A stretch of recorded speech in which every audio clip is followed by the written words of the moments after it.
ഈ വർഷം 10ാം ക്ലാസ് ചെയ്യുന്ന വിദ്യാർത്ഥികൾ ജീവിതം വെച്ച് നിങ്ങൾ കളിക്കരുത്.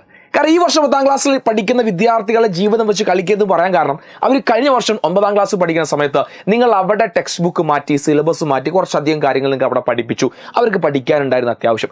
അത് കഴിഞ്ഞ് അവർ 10ാം ക്ലാസ്സിലേക്ക് എത്തിയപ്പോൾ, അതായത് ഈ വർഷം ഈ അധ്യയന വർഷത്തിൽ എൻറ്റയർലി ടെക്സ്റ്റ് ബുക്കുകൾ മാറി, പുതിയ സിലബസുകൾ, പുതിയ കാര്യങ്ങൾ പഠിക്കാൻ വന്നു, പുതിയ ക്വസ്റ്റ്യൻ പാറ്റേണുകൾ ഇൻട്രൊഡ്യൂസ് ചെയ്തു. ഓണപരീക്ഷ അവർക്ക് വിചാരിച്ചതിൽ പെർഫോം ചെയ്യാൻ സാധിച്ചില്ല, ക്രിസ്മസ് എക്സാം അവർക്ക് വിചാരിച്ചതിൽ പെർഫോം ചെയ്യാൻ സാധിച്ചില്ല. നിങ്ങൾക്ക് മനസ്സിലായിട്ടുണ്ട് ഇത്തവണ ക്വസ്റ്റ്യൻ ഇട്ടതും അല്ലെങ്കിൽ ക്വസ്റ്റ്യൻ മാറ്റിയ രീതിയും സിലബസ് മാറ്റിയ രീതിയെ കുറിച്ച് കടന്നു പോയോ നിങ്ങൾക്ക് സംശയം തോന്നിയിട്ടുണ്ട്. അതുകൊണ്ട് നിങ്ങൾ എന്ത് ചെയ്യാൻ വേണ്ടി പോകുന്നു, അടുത്ത വർഷം 25% എന്ത് ചെയ്യാൻ പോവാണ്, സിലബസ് കുറയ്ക്കാൻ വേണ്ടി പോകാൻ തീരുമാനം എടുക്കുന്നു. ഇവിടെ ശരിക്കും ആരാണ് ഇതിന്റെ ഇടയിൽ കടന്ന് ബുദ്ധിമുട്ടാവുന്നത്? ഒരു സംശയം ഉണ്ട്, ഈ അധ്യയന വർഷത്തിൽ 10ാം ക്ലാസ് പഠിച്ചിറങ്ങുന്ന വിദ്യാർത്ഥികളാണ് ഇതിന് ഏറ്റവും കൂടുതൽ സ്ട്രെസ് അനുഭവിക്കാൻ വേണ്ടി. ശരിക്കും ടെക്സ്റ്റ് ബുക്ക് മാറിയപ്പോൾ സിലബസ് മാറിയ പേഴ്സണൽ എനിക്ക് വലിയ സന്തോഷമായിരുന്നു. കാരണം കുട്ടികളുടെ നിലവാരം ഉയരട്ടെ, കുട്ടികൾ നന്നായി പഠിക്കട്ടെ. പക്ഷെ ഇത് എന്താ പറയാ, ഇത് മാറ്റാൻ വേണ്ടി മാറ്റിയതാണോ അല്ലെങ്കിൽ ആരെങ്കിലും കാണിക്കാൻ വേണ്ടി മാറ്റിയത്? അതായത് നമ്മൾ ആത്മാർത്ഥമായി ഒരു പഠനം നടത്തി ഒരു സിലബസ് മാറ്റുമ്പോൾ പിന്നെ എന്തിനാണ് ഈ ഒരു 25% അടുത്ത വർഷം കുറയ്ക്കേണ്ട ആവശ്യം?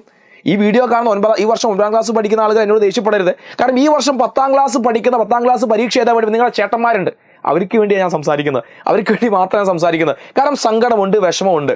കാരണം ആ ഐറ്റങ്ങൾ പാവാണ്. എന്താണ് കാരണം, തുടക്കം മുതൽ ഐറ്റങ്ങൾ എന്താ പറയുക, സങ്കടമാണ് അവരെ കാര്യം. കാരണം അത്രയും സ്ട്രെസ്ഡ് ആണ് അവർ പോകുന്നത്. കാരണം അത്രത്തോളം അവർക്ക് പഠിക്കാനുണ്ട്. ആ കാര്യങ്ങളൊക്കെ ഓരോന്നിങ്ങനെ സെറ്റ് ചെയ്ത് പോകുമ്പോൾ ഇത് കാണുന്ന കുട്ടികളുടെ വിഷമമുണ്ടല്ലോ, ഇത് ഞാൻ ഏതെങ്കിലും കുറച്ച് ആൾക്കാരെ സന്തോഷിപ്പിക്കാനോ അതൊന്നുമല്ല. ഞാൻ ആ വിദ്യാർത്ഥികളുടെ ഭാഗത്ത് മാത്രം വേറെ ഒന്നിനെ പറ്റി ഞാൻ ചിന്തിച്ചിട്ടൊന്നും എനിക്കറിയാം. ഈ വർഷം 10ാം ക്ലാസ് ചെയ്യുന്ന എൻ്റെ വിദ്യാർത്ഥികളുടെ മുഖം കണ്ടു കഴിഞ്ഞാൽ അവരെ സ്നേഹിക്കുന്ന ഒരു അധ്യാപകനെ ഇതല്ലാതെ മറ്റൊന്നും പറയാൻ കഴിയില്ല. കാരണം അടുത്ത വർഷം ഇവരെന്താ പരീക്ഷണ വസ്തുവാണോ എന്നൊരു ഒറ്റ ചോദ്യം ഞാൻ ചോദിക്കുന്നുള്ളൂ.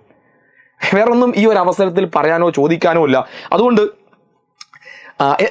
ഈ വീഡിയോ ഞാൻ എങ്ങനെ വൈൻഡ് അപ്പ് ചെയ്യണമെന്ന് ചിലപ്പോൾ എനിക്ക് കിട്ടുന്നത്, ഞാൻ എങ്ങനെയാണ് ഈ വീഡിയോ വൈൻഡ് അപ്പ് ചെയ്യണമെന്നുള്ളത് ഒരു കാര്യം എപ്പോഴും നമ്മൾ ശ്രദ്ധിക്കുക. കാരണം കുട്ടികളുടെ ഒരു ജീവിതം വെച്ച് നമ്മൾ കളി. കാരണം നമ്മളെപ്പോലെ ചിന്തിക്കാനോ അല്ലാത്ത അവർ കുട്ടികളാണ്. അല്ലെങ്കിൽ അവരുടെ സിലബസ് മാറ്റുമ്പോൾ അതുമായി ബന്ധപ്പെട്ട തീരുമാനങ്ങൾ എടുക്കുമ്പോൾ നമ്മളൊന്ന് കൂടി ആലോചിക്കുക, ഫ്യൂച്ചറിസ്റ്റിക്കായി ചിന്തിക്കുക. നമ്മൾ ആ രീതിയിൽ സിലബസ് മാറ്റി കഴിഞ്ഞാൽ ആ രീതിയിലെ ക്ലാസ്സുകൾ നമ്മൾ പ്രൊവൈഡ് ചെയ്യുന്നുണ്ടോ, അതിനൊത്തമായ ഒരു കരിക്കുലം സംവിധാനം നമ്മൾ ഫോളോ ചെയ്യുന്നത്, അതെല്ലാം ഉറപ്പുവരുത്തിയിട്ട് കുട്ടികളുടെ ഭാഗത്തും കൂടി ചിന്തിച്ച് നമ്മളൊരു തീരുമാനമെടുക്കുമ്പോൾ അതല്ലേ നമുക്ക് കുറച്ചും കൂടി എല്ലാ കാലവും നിലനിൽക്കുന്ന തീരുമാനങ്ങൾ. ഇടയ്ക്കിടയ്ക്ക് നമ്മൾ യൂട്ടേൺ എടുക്കുന്നത് എനിക്കൊന്ന് ഇത്തരം മേഖല നല്ലതല്ല എന്നാണ് എൻ്റെ ഒരു പേഴ്സണൽ ഒപ്പീനിയൻ. നിങ്ങൾ വിദ്യാർത്ഥികൾ നിങ്ങളുടെ അഭിപ്രായം നിർബന്ധമായി നിങ്ങൾ താഴെ കമൻറ്റ് ചെയ്യുക. കാരണം എന്താ പറയുക, നിങ്ങൾ അങ്ങനെ ആരും ചോദിക്കാനും പറയാനും ഇല്ലാത്ത ആളുകളൊന്നുമല്ല. നമ്മളെപ്പോഴുള്ള ആളുകൾ എപ്പോഴും നിങ്ങളെ കൂടെയുണ്ട്.